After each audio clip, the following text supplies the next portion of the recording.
Well, welcome back to the Coordinated Chaos podcast. I'm your host, Georgia, and I'm your Type B bestie going deep on all things behind the scenes of building a business, women's health, and life's defining moments. Today, we welcome a powerhouse woman in business from a slightly different area of expertise from some of our previous guests. She's helping young Australians beat the overwhelm of purchasing their first home, all whilst enjoying avocado smash for brunch and margaritas at happy hour. Today, we will uncover the best first steps to take when entering the property market for the first time, as well as talk about how Bonnie has balanced broking and building her personal brand, as well as her thoughts on how staying fit and strong in the gym can affect the way you show up in business and in life. Welcome to the Coordinated Chaos podcast, Bonnie Carter of Broking with Bonnie. That was awesome. I didn't know you were going to do that. Little intro. Everyone always loves it. Wow. It's really nice to be able to intro you like that. So that's like my perspective of how I see you. Oh, that's so lovely. Oh my goodness. Thank you. You're so welcome, and thank you for being on the potty today. Like I said, we're going to be diving into something a little bit different, not just health and fitness, but also I think a big part of the podcast is wanting to be able to like help women, anyone. I know there's a few men that listen to my podcast too, so I'm not being discriminatory when I say this, but helping people feel more comfortable in different areas that might not come naturally to them as well. And especially like from my perspective as someone who is a business owner, sole operator, like there are certain things that I don't know a lot about, and I'd love to learn from someone that knows all about it. Oh, well, I'm glad that I can be a part of it. And yeah, as you said, like obviously I want to help everyone, but women especially when it comes to finance. A lot of people are like, oh, that's not my job. I don't want to think about that. But it really empowers them to be able to step out of someone's comfort zone and really get a handle on it. Because if you know where your finances are going, you can make a lot of educated decisions around it as well. So it definitely helps. 100%. I definitely feel like I've taken the time, especially over the last like 3 years, to educate myself more, have things in place, budgets, like knowing where my money's going in and out. And especially in business, knowing like what your margins are and things like that. Like it does play a role in everything down the line when you're ready to move into the property market. Correct. Make investments, like whatever it is. So yeah, it's exciting to have you here. We're going to dive into some questions. Let's go. I would love to know, when someone is just starting out, the process of even starting to save for a deposit or deciding that they want to enter the property market, what is your advice on where they should first start? Great question. And I say this to everyone I speak to, is you can't start if you don't know where your starting point is. So what I mean by that is you need to go and speak to someone, aka a mortgage broker like myself. We know one. Shameless plug. But we can really sit down with the client and nut out exactly what their borrowing power is. So that's essentially saying, okay, how much is a bank going to be lending you? And if you don't know what that is, you don't know what your purchase price can be, because you kind of reverse engineer it back. It's a little bit like, I guess we can flip it into fitness. Like if you have a goal, you want to lose X amount of weight. If you don't know where your starting point is or what your starting weight is, how do you know what you need to do to get there? So it kind of does the same work in terms of borrowing capacity, working with your mortgage broker as well, to being able to get you into that starting point, and we go from there. Amazing. Definitely is so many crossovers with fitness in life, which I love, of course. But it's been a common theme that's come up in some of the podcasts, that like the way you approach certain things is similar to how you would in fitness. So I love that. Yeah. What would you say is one of the most common misconceptions about mortgages? Good question. That's a great question. And I would say the fact that you've got it for 30 years. Like I like to think of it as necessary debt is a home loan. You've got bad debt, which is your personal loans, credit cards, anything like that. But then you've got debt that works for you. So having the kind of preconceived notion around, oh, all debt is bad, that's not necessarily true. So to buy a home, 9 times out of 10, unless you inherited it down the track because your family's had it or someone's passed away, you get it a different way. 9 times out of 10, you're going to need to borrow for it. And that's necessary debt because you need it to work with you to get you into the goal. So having a shift in your mindset of crap, all debt is bad isn't necessarily true. So that is probably the biggest one, I would say. And how would you say some of those like bad debt things you mentioned, how do they affect your capacity to borrow good debt? Yeah. Okay, so this is all like kind of generic conversation. Yes. It can all differ. Let's say credit card. You have a 10 grand credit card limit. Your potential lender that you go to will reduce your borrowing capacity by about 4 times that limit. So it can impact your borrowing capacity for the worse, about 40 grand. And like that's even if you have a credit card, but it's not maxed out all the time. Okay, cool. Correct. So if you can repay it, you meet all your payments on time, that's fine. I mean, that you need to do that. You need to make sure that you hit those repayments because it can affect your credit rating. Mm-hmm. However, the borrowing capacity side of things where it impacts how much a lender will actually say, yep, and when I say lender too, it's a bank, same thing. We call them lenders in the broking industry just because you're lending money from a bank. So we just classify them as lenders, but they will take that off your total amount of what you can borrow. So if you, getting back to the credit card, if you pay it off every month, perfect, but it's what you have access to is the issue. Mm-hmm. Okay, cool. And you touched on this slightly as well, but diving into a bit more of a mindset kind of aspect of it all, how influential do you think that individuals' money mindset and their money story has on their property journey? Huge amount, like so much. And I see it too when I speak with clients. I can tell from like the first 2 minutes if you're going to be aggressive with your lending, if you're going to be conservative, if you're kind of neutral, because of the way that you talk around what you want to... The language. Yeah, the language that people have. It's either like, oh, I want to see the maximum that I can get for a house. Or on the flip side is, I want to see what the repayments are going to be. So maximum purchase price, that's going to be someone who's aggressive, wants to get into the market because their goals are shifted. The other side is they still obviously want to have their, I guess, purchase price in mind. They've got their goal of what they want to achieve, but they're more influential on the repayment side of things and what that's going to look like.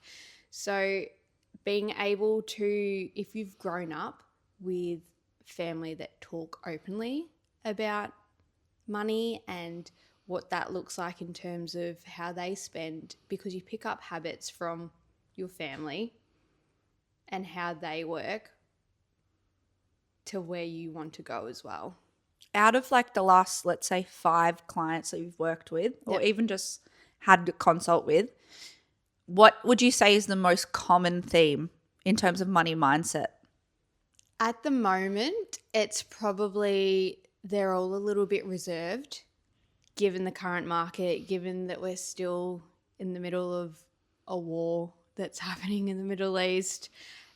Consumer sentiment is quite low, and it's really, obviously cost of living is so high. So a lot of people are trying to be really smart in their money, and that's why they are reaching out and speaking to experts in the field to making sure that their money is working for them in the best that it can be, given where we are currently in our financial sector. Mm-hmm.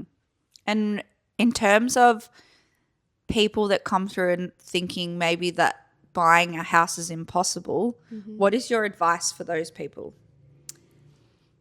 Nothing's impossible if you put your mind to it. And I like to always say it's never a no with me. It's always okay, it might just be a not yet, but how do we work towards your goals? So in my first initial consults and meetings that I have with clients, hardly anything is about what I can do in terms of like the borrowing capacity side. It's okay, well, what's your goal? where do we want to get to? And then I get into the nitty-gritties of how we get there, because that's why someone's coming to me in the first place. They want to achieve something and I want to help them make that happen. So it's okay, if we need to work on your deposit, here's some tips and tricks on how to do that. If we need to work on the borrowing capacity side, so your borrowing power, what are the tips and tricks to help us get there? Is it you've got some personal loans or you've got a credit card that we have to work on to pay that down?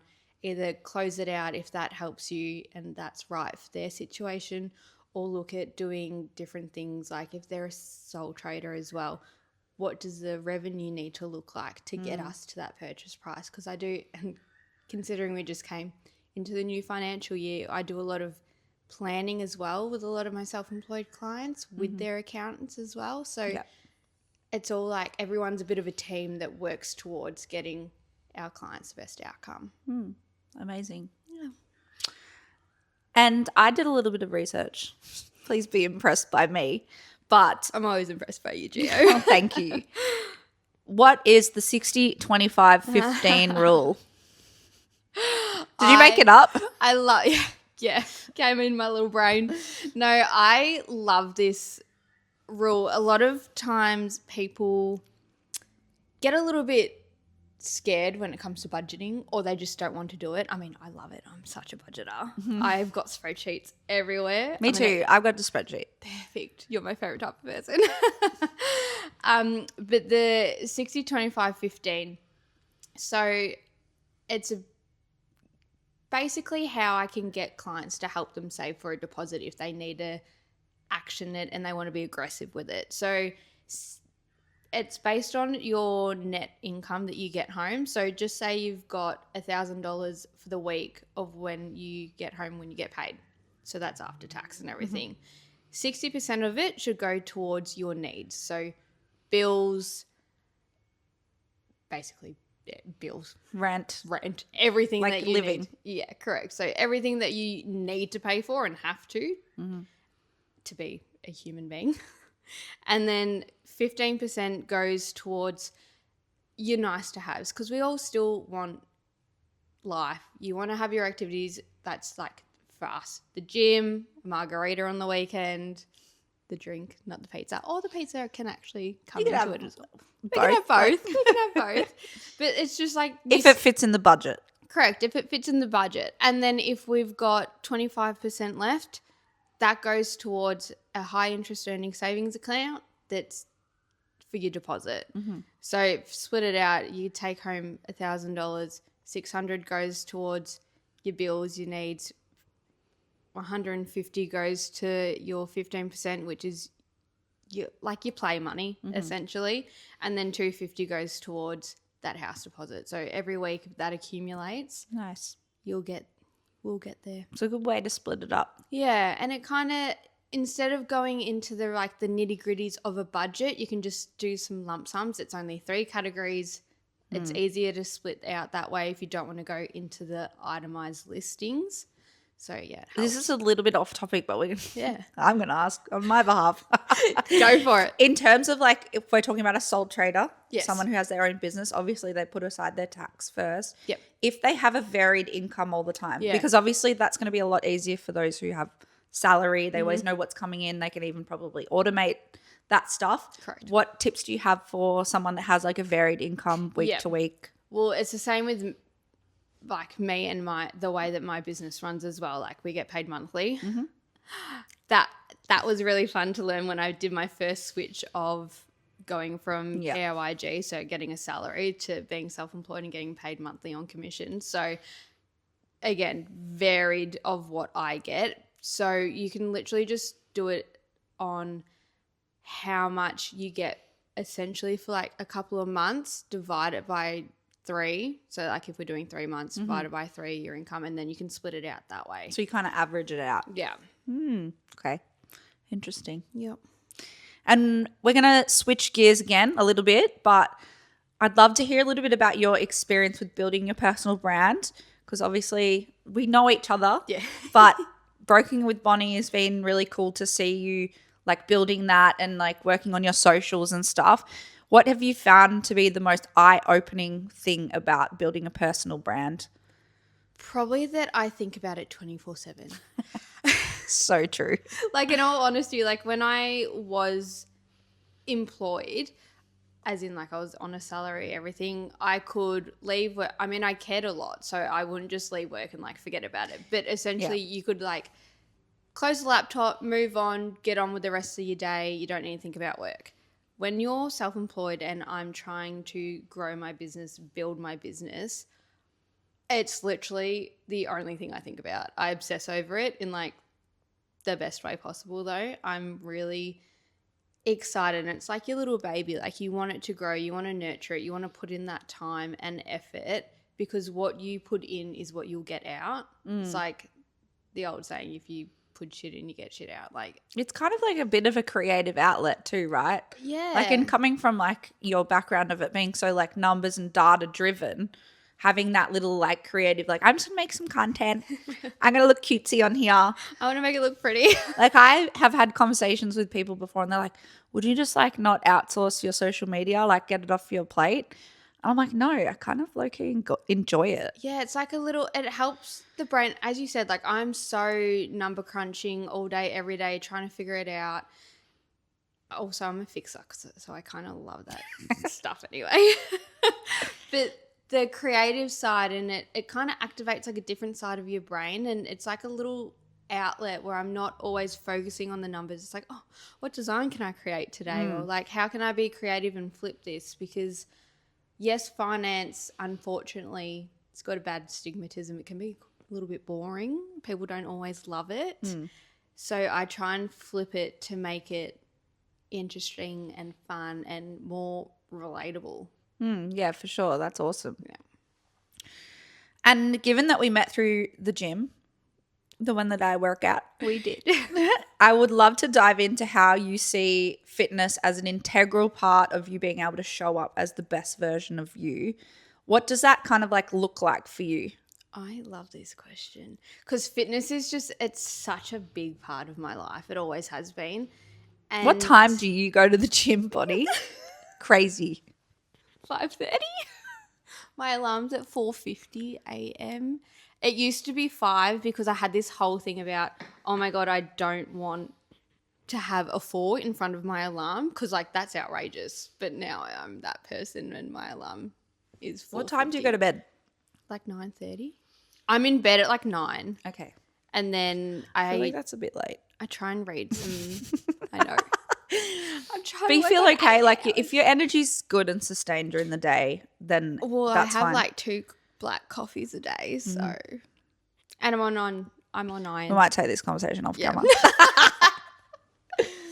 That's okay. Wait, what was the question? Like how does fitness fit into your life and affect how you show up as the best version of you? Well, Yeah. I like really struggled with that sentence, but anyway. That is no, that's fine. We went on such a tangent talking about what time I wake up. No, so okay. I think that the discipline that I've set for myself by getting up at 5, going to the gym at 5:30 basically every morning on the weekday, because I've done it for so long, it's now a habit that's ingrained in me. And okay, yeah, I might not have motivation one day, but I've got the discipline behind my routine being able to do that, which I can lead into being a business owner and trying to run a business. I have that competitive side in myself where I compete against me. And then that's also really helped me show up for my business side of life. Do you feel like it's helped you like feel like you've got more hours in the day waking up earlier? Yeah, 100%. And because I've been doing it for so long, it sets me up right for the day. And I know after a long day of work, some of the dramas that I have to deal with at work, or just if it's been a really hectic day, the last thing I want to do is go to the gym. So I get it done. It just works for me. I get it done in the morning. A big part of knowing yourself well as well, knowing that you won't do it in the afternoon. Correct. Nice. Yeah. And what would you say are some of the biggest crossovers or similarities that you see in fitness and business? We kind of sort of touched on this Yeah. before. So definitely, as I said, like the discipline side of things, it really helps you in terms of when you don't have that motivation to keep going. And because being in business, like it's hard. Man, it's so hard, especially like the first year. You learn a lot about yourself very quickly. And Business is personal development on crack. no, it actually is. Like I've grown so much as a person just by being self-employed. And yeah, you've got the network around you, and I'm lucky enough for the business that I'm a part of and involved in as well. Like I've got those support networks. But for people who are fully on their own, one thing I would say is get people who are also in a similar boat as you, because it definitely helps. But it really shows you that you can only rely on yourself, which could be a little bit dark, but That's okay. We'll go there. we'll go there. I totally agree. You've only got yourself. When you're self-employed, when you're a sole trader, when you're on your own, you've got yourself, and you have to be very comfortable in that, and also being able to push yourself, because no one else is going to do it for you. 100%. And I think it's like very much about like your vision. No one else really understands it. Yeah. Like I feel like you can get a bit lonely in the pursuit of success, but I think more than anything, it's just really hard to articulate your vision to other people, and like the grind, like all the work, the extra work that you do and the extra hours, and like doing social media on top of doing what you normally do. Like and this podcast, like is a perfect example. It's an unpaid job, but we do it because we know it's going to help that gratification. It's not instant gratification. Yeah. It's like that long-term Slow burn. slow burn. Absolutely slow burn. Yeah, I fully agree. And how did you get started in the gym? Like what did that look like for you? Well, I've always been an active person. Like ever since I was little, I was dancing since I was 4, dabbled in swimming, dabbled in tennis, realized really quickly that started encroaching on my dancing time. So I just gave them the flick and kept with the dancing, because that was just my pride and joy. And when I stopped that, I also moved away from my hometown. So I really craved, I guess, connection and a community. So I started F45, which is where you were. We actually I worked at the same F45 that Bonnie went to. I don't think we ever had any crossover. No. I ended up leaving, but we knew all the same people, because all the people that I left behind were still there. We're still there. And then I joined. There might be like some people that see this and go, how do they know each other from F45? I actually didn't think of that. Either. I'm just like in our like little friendship bubble, and that's actually kind of crazy to think so about. Funny. Hi, F45 Hi, people. everyone. We're friends now. So weird. It's so funny. It's such a small world when it comes to that. But I think also it's an area thing. yeah. Oh, yeah. Very And bubbled. like for me as well, working in the fitness industry in that area, like I basically haven't worked outside of that area very much. True. And I keep coming back to that same area because I just know it well. Like the clientele and the people and everything like that. It's a bubble. It's a bubble. It's a bubble. It's the bubble. But yeah, F45, that did wonders for me moving away from my hometown, getting a good community, getting good, strong group of people around as well. But then I realized I hated cardio, which is hilarious. Which is so funny because I'm like, why am I at F45 if I hate cardio? Anyway, and then I was like, oh, just go to the gym. My friend went to our gym and then she left and I stayed.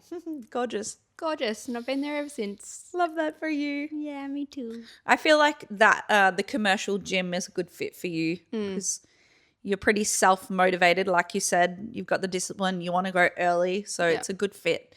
And you just do your strength training because strength training is the GOAT. It actually is. It is. It definitely is. I was like, where has this been all my life? And as you said, like I do have that motivation and it's just ingrained in me. I think from being a ballet dancer as well, which you know, like you are very quickly like Yeah. There's you get it. kind of no words. It's just down the line. And you're like, sit up straight. Point your toes. All of the things. Fix your hair. All right. We are moving now into a new segment. Oh no. And obviously we're going to be doing this in a finance/mortgage broking kind of way. Mm-hmm. We're going to play a game of fuck, marry, kill. Awesome. Now, how it's going to work is I have a few like categories and then I have the options for your fuck, marry, kill. Okay. I'll go slowly. Cool. So I can think about it. It's like rapid fire. Try to be rapid fire. No, I'm kidding. So the first category is buying strategies. Okay. We have rent vesting, Mm-hmm. buying your principal place of residence first, buying with a guarantor. Okay. This is really hard because they're all different situations and it depends on the person. But if we're talking about me, I'm just going to do me for this instance. Sure. I'm going to kill the guarantor. Love mum and dad, but like, I don't want to kill them. I would do fuck rent vesting and then marry principal place purchase first. Only reason I say that is because if you purchase an owner-occupied property first, you can get your stamp duty waived if you're a first-home buyer. Right. Where if you're rent vesting, you have to pay the full stamp duty. What's amount. the timeline on that? Like if you were to PPOR and then rent vest later, how long do you have to be in the house? If you're using grants, schemes, everything involved, a year. Okay, it's not that long really. No, 12 months. And then, And why are we killing guarantors? Just because, like, they're really good option if you don't fit any of the schemes. Okay, yeah. Back in the day, I did a lot of them because there were income caps on the scheme. So for like a joint applicant, you couldn't earn over 200 grand, which can be quite easy. So if they did that, they couldn't use any of the schemes, which thank God that's changed. They listened to me because I complained about it all the time. No, I'm kidding. But yeah, I just do it that way. Cool. Yep. Second category, first home buyer schemes. First home guarantee scheme. Bank of mum and dad. Yeah. Rent to own. They're all they're all a means to an end. They're all to get you into the house if you don't have something. So like the schemes are great. Honestly, like use them, abuse them. I double up on, well, if you've got them, use them. 100%. I double up on a lot of them. So like the stamp duty, if you're a first home buyer, I pair that with the 5% deposit scheme. If you can get grants, sure. You can't just use one and then that's it. You can double them up, which is why you should talk to a mortgage broker. Wait for the next one. Yeah, okay. This one is industry-wide hot potatoes. Number one is Big Four banks. Number two, non-bank lenders. Yep. That sounds dodgy. And three is mortgage brokers. Mortgage brokers. Let's marry the mortgage broker. Always marry to a mortgage. Actually, marry a mortgage broker if you're getting a good friend. I'll be like, yeah, I'm single. All right, we'll cut that out. Oh, funny. Shameless plug in a different way. Shameless plug. Yeah, no, I'll do that again. Mortgage brokers, obviously. We're marrying them. We're marrying them every day. Put a of the fucking week. ring on that, babe. Put a ring on us, honestly. Love that. Yeah. And then the last one, I'm calling it FHB culture. Okay. This is my personal addition, guys. Afterpay, margaritas, or avocado smash. Okay. Instant kill Afterpay. See ya. That's so quick. See ya. See ya later. No one likes it.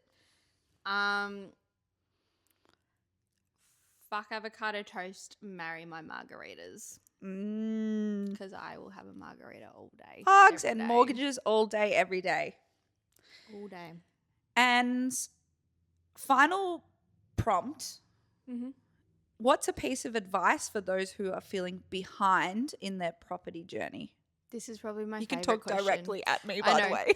This is my favorite question, and Of the whole interview. probably, honestly, it actually is, because everyone is in their own race, right? And you don't know, no one's situation is the same. Everyone is so different, which is kind of why I love my job too, because no day is ever the same. No client is ever the same. You might think they are, but they're not. They've got Different nuances. Correct. So the biggest thing is, and I'll take some data because I'm a data girly, but your average age of buying a home in Australia now, it never used to be, but now is 36 to 37 years old. So if you think you're sitting at home, wherever you're listening to this, and you're in your 20s, you're not behind at all. Just because your neighbor or your friend or whoever you know in your group has purchased a house, you don't know how they got there. They could have got a gift from their mum and dad, which you don't have access to. They could be in a high earning paid role. They could be either self-employed or salary. They're all very different because lenders look at them in a different light as well. So we've got different policies that we can take advantage of. Someone's used a broker. Someone might not have spoken to a broker yet. So it's your own race. Just because Sally down the street is up to her chapter 50 in her book and you're on chapter 2 of Bonnie's book, like, you're not the same, and it is okay because you're running your race, not theirs. Absolutely. Love that advice. Very cute. And before we wrap up, I'd love to give you an opportunity to tell the audience a little bit about your masterclass that you run, and where can we find you on socials? Like, where are you working? How can we get in contact with you if we do want to reach out? Yes. Shameless plug, like Shameless actually plug. time for a shameless plug. Okay. I'm ready. No, so my first home master classes are really just going through the nitty-gritties of what a lender looks, so what a bank looks for, how we can save for your deposit, the schemes. I go into detail around that and what they do, because not a lot of people know what they do, and just kind of tips and tricks around the lending space. So terms that people use so you can get across that. It's a really small and intimate group. I cap it at 8 just because I want it to be interactive and people feel comfortable to ask questions. And that's the biggest thing, actually. There is no such thing as a silly question at all, because Never. I guarantee you I've either been asked it before multiple times or it's something that you actually really want to know, because at the end of the day, I'm here to educate you. You don't know what you don't know. So Exactly. like, just ask the question. Exactly. And I love getting asked questions. It's the best. I'm always like, yeah, let me tell you. Let me teach you. I resonate with that too. Yeah. It's like some people don't ask enough questions and then they're like, I'm confused. I didn't get the result that I wanted. Yeah, Well, you know what? We are a wealth of knowledge in our respective expertises. Expertise? Well, Ask me. can't all speak the English questions. though. I can never speak English. Don't worry, that's not my expertise anyway. But I really get rid of, when you come and talk to me, I get rid of that bank jargon. I get rid of things that people assume that they should know. That's not, if you assume, it makes an ass out of you and me. Even from this conversation, I can tell you humanize it. Yeah. It's good. Thank you. You're so welcome. Really appreciate that. And what's your socials? Where can we find you there? Broking with Bonnie on TikTok. Not that I post that much, and Instagram's the main one. And then I am also available on email or anything as well. So it's all linked on my Instagram, honestly. Yeah, everything's there. Bonnie. Yeah, it's all there. If you want to book in a chat, the link's there. Amazing. Well, thank you. It's free too, just as an FYI. What, the masterclass and your calls and stuff? Yep. Okay. Yep. Perfect. Yeah. So no money that you need to give me. We love that. Yeah. So much value. Thank you. Thank you so much for joining us for this conversation. It's been amazing. And I feel like I've learned a thing or two. Good. And to our audience, if you've enjoyed this episode, please leave a comment, subscribe, like, do all the things on YouTube and Spotify. And we will see you in the next episode of the Coordinated Chaos podcast. Bye.